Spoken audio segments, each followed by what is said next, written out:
I'm Gina and I'm going back to school again. And some people might wonder, oh, why are you going back to school? So, I went into neuroscience and I failed at neuroscience, and then I went into pharmaceutical writing. Woo! And I failed at pharmaceutical writing. And you know what they say about people who fail?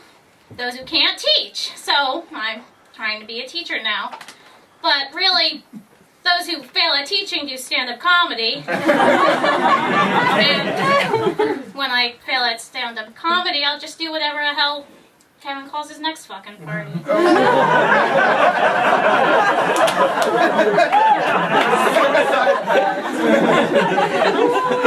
really, I mean, being a teacher does get me back into the classrooms. Pretty awesome.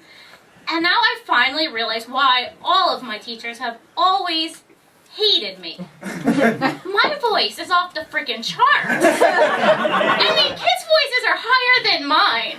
So I'm going around the teachers, and like some of the kids are like scratching on the chalkboard, whining, crying, like, "Hey, look it! I just want to be your friend, your good friend. I can follow you everywhere." What the fuck?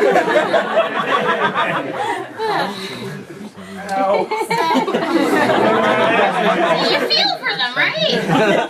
But it's different now. I'm in charge, and everybody wants to be my bestest friend, and their voices are a little bit higher than mine. And, they all kind of want to get to know me from day one, and that's nice. So I have to do a nice little Q&A thing, answer all their crazy kid questions. And, they come up, they're like, "How old are you? Do you have a mom? Where are you from? Are you my dad? Do you know my dad? Have you seen my dad? Is he coming home? Ever? Can I call you Daddy? Do you have any pets? What are their names? Are you black? All those standard questions that kids are always asking you. You've heard them before. Well, I mean, you'd expect it to get better when they get a little bit older. So I was in one of the poorer neighborhoods, low socioeconomic status for all those teachers out there. Thanks, Obama. And, the kids are getting older, thinking about girls. They want to know the right way to impress the girls. And who better to practice on than the student teacher, right? Yeah. See, I'm that lady who's the same height as all those girls, same Pinterest as all those girls, same thong underwear on right now as all those girls. I got the same crush on that hot piece of Mrs. Silverman's Fourth Eagle block. Yeah, Josh Linderman. Pretend like you can't ignore this.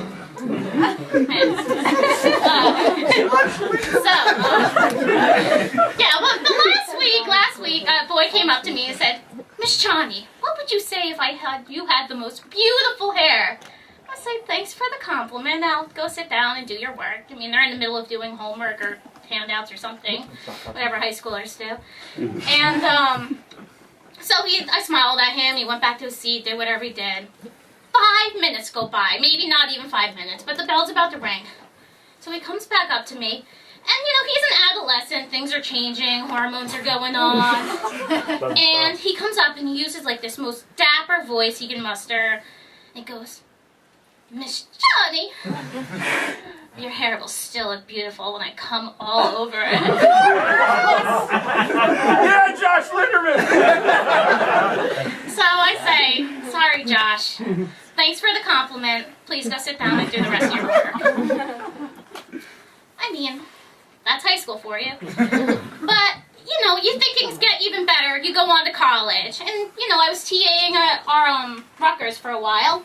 And people are always asking for extra time on assignments. And that's not so weird. I mean, I still do it now. I'm in grad school. You don't really run out of asking for extra time.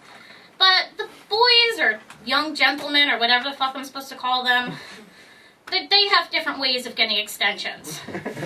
So I have office hours one day, and the student comes up and explains he's so sick and he can't hand in his paper on time. This is final paper. He doesn't have a doctor's note or anything.